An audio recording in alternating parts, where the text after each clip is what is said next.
Guarantee लिख देता।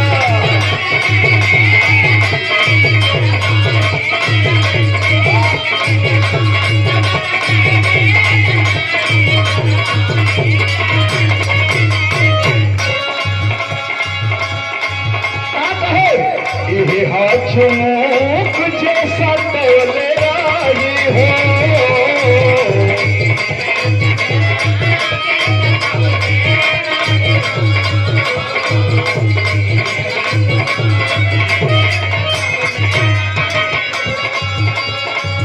असर पर चढ़ले आई हो।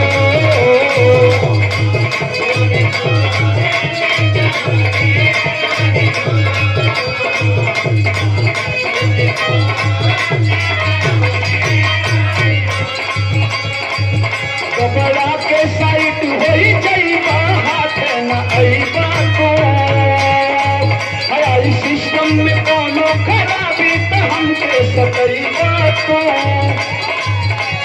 कितना ब्यूटी कितना काले परसेंटी लिख देगा। कमर पहने नहीं करवई गारंटी लिख देगा।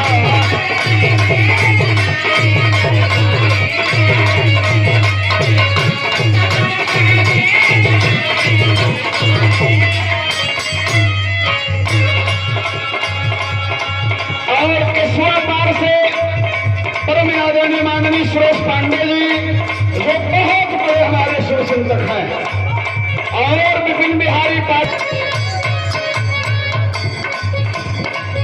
अच्छा बजाई देना तो खाली सुनने ले कबाना तो बजावत हो। अरे गड़ी गड़ी जाए हो, गड़ी गड़ी जाए हथवा में कलमिया, गड़ी गड़ी जाए।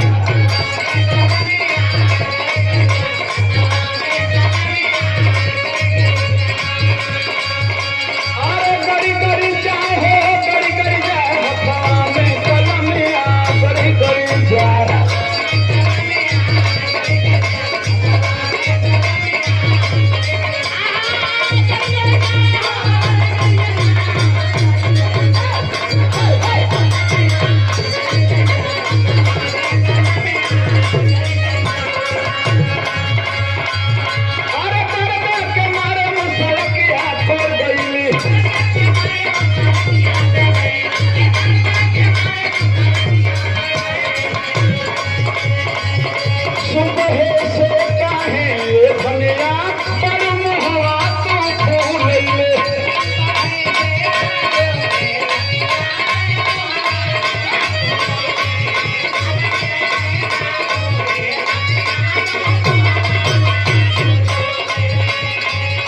चूल्हियों में कुछ भात रोटी नहीं खूब बनैले।